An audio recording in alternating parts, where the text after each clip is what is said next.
Most probably, if you are on TikTok, you've heard about the woman named Reesa Teesa. Who she is? She is a creator that now has TikTok series of 52 videos, each ranging at approximately 10 minutes per video. She gets from like 4 to 10 million views per each video. Just imagine how many people are tuned in to hear about her story. So what the story is about, basically in 52 parts, yet maybe still something more is gonna uncover. We are hearing about a story of a woman that is describing her experience on how the fuck she married a pathological liar. And in those 52 videos, she is laying out everything. She is acknowledging, taking accountability for things.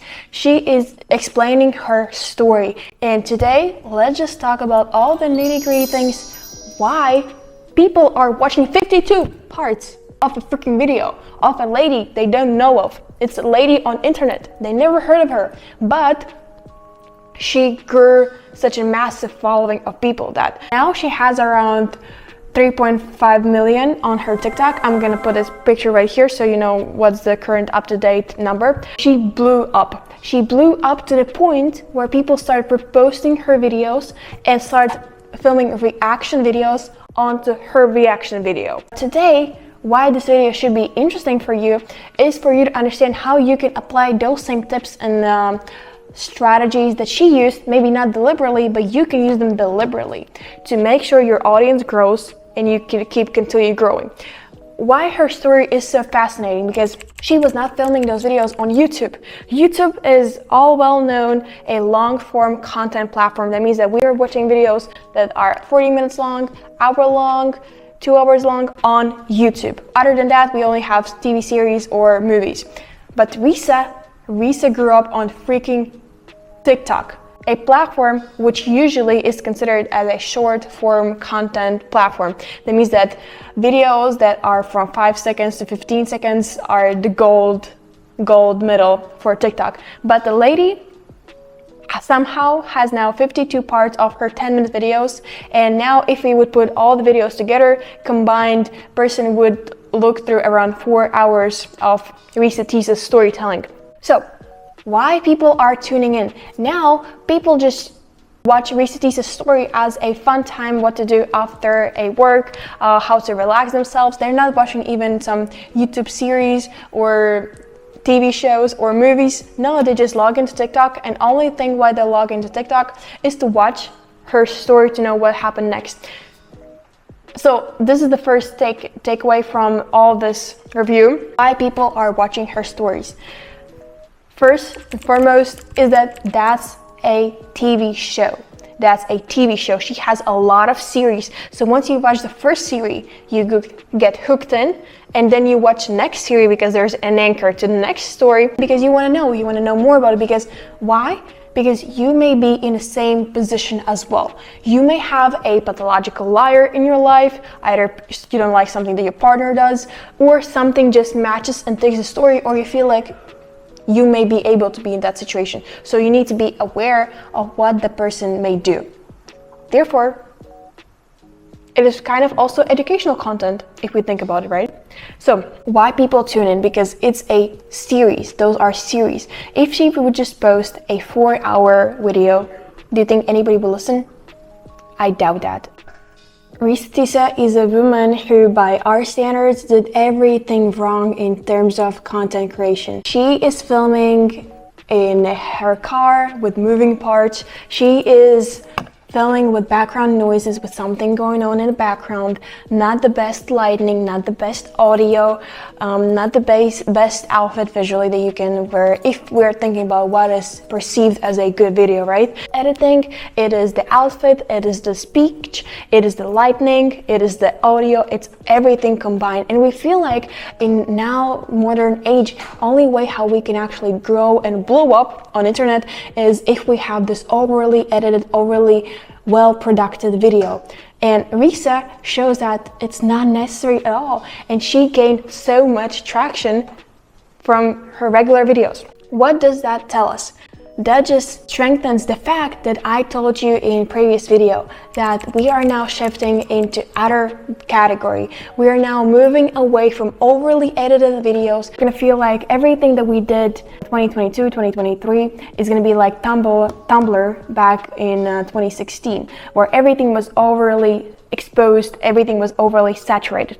So now we're moving more back to that authentic way. And I also catch myself on a thought when I'm looking at TikTok, for example, or YouTube Reels, is that I actually scroll right past those overly edited videos, and I rather watch a video of Get Ready With Me where a person is talking long-term talking without any editing.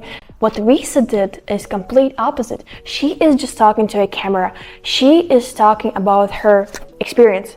Well, I'm not saying that she's right. Of course, I don't know those people, you don't know those people, and we don't know, we're not gonna know probably full story here, but I'm just analyzing what I see on the internet and how you can use that too to grow. So basically, people connect with people, right? People don't connect with edits. They may seem fun, they may seem interesting, but you're not gonna connect with that person. You need to get connection with your viewer. Only then something actually can happen there. Only then they can understand who you are as a person.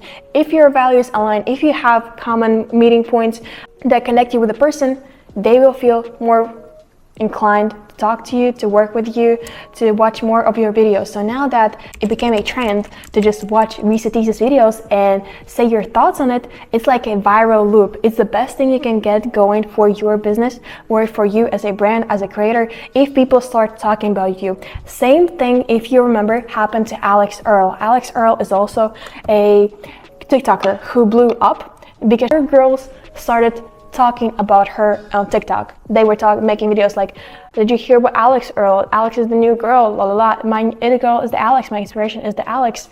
Once people start talking about you online, it generates even more traffic, because it is good if you are good at what you do. It is great if you're creative, if you're outgoing, if you have great quality videos. But if nobody will be talking about you, if nobody will be creating the hype around your name about what you do, nobody will know about you. You're not gonna blow up as Reesa Teesa or Alex did, or other creators online.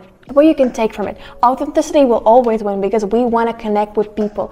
Reesa is an example on how many people actually lack authenticity in this world. If they would want to watch a series more than 4 hours or 4 hours, if people would just want that, they would just watch something on Netflix or documentary or TV show, but they are tuning in into Reesa because it's not overly edited.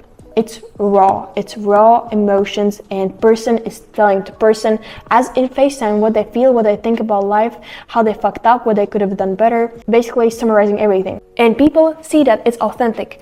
If it would be on Netflix, I don't think as many people would have tuned into the story, even if the story would be crazier, even if there would be some crazy horror stories involved or murders or anything else. Just because it will be done by Netflix, not necessarily Netflix, like any other provider, edited, produced, actors, lighting, it would just not feel the same. We want to feel like we're not being sold to. And with all those overly edited videos, we feel like we're being sold to. Even if you don't have call to action right away by the end of the video, it still feels like you're going to sell us something later on.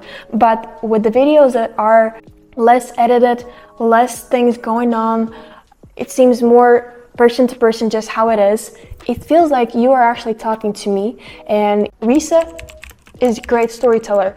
She gets you hooked. She gets you interested into her story because it has an anchor. We feel like we need to watch the next part to understand more about the story that she's telling. We need to understand more and more and more, because only then we'll understand fully what the situation is about. And only once we watch all of the 52 parts of the story, only then we can say our thoughts.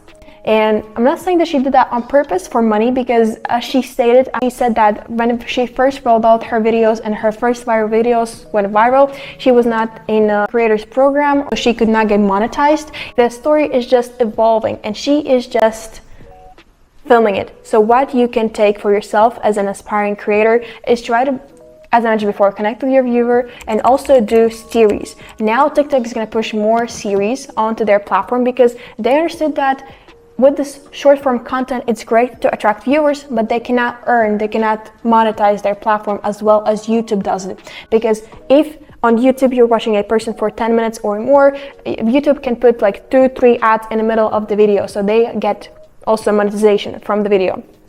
TikTok cannot do that, because if most of the videos are for 30 seconds, 15 seconds, or max minute on the platform, one ad, and that as max, and you're not going to really click on an ad from a 1-minute video or a 3-minute video, because you did not connect with the person, you did not connect with the creator that much yet. Therefore, on TikTok, collaborations directly from creator with a brand are more supported rather than TikTok ads. And I think that TikTok understands that they're losing out on a lot of money just because they have short-term content as the main form of content. They're trying to do more something as YouTube does. That means that they want to push more long-form content. That's why they now are pushing out the horizontal way for people to tune in the story. So if you push series, that could be your game changer. Just make sure that you are authentic and you are saying as it is. In whatever niche you are in, you have ability to think of some kind of storytelling you can push on TikTok. Later on, remember that you can also repurpose same videos onto YouTube or also Instagram. Just make sure that you have some kind of story going on. You should not be in the, like, as a main character of the story, your viewer should. So try to act as you're actually talking to a friend, and that your main goal is to make sure that you're educating that your friend, so that they don't repeat the mistake that you had, or they don't fall into the same traps as you did. Once you do it that way, with a storytelling, with your experiences, you are gonna have traction for sure. In reality, everything that you can talk about is interesting for someone. You just need to find that one person. Once you find one person, you're gonna find more people. So hopefully you enjoyed this video. Hopefully it helped you. If any questions about anything, or anybody else that I would need to talk about more, not than Reesa Teesa, let me know. I'm an open book, and see you soon.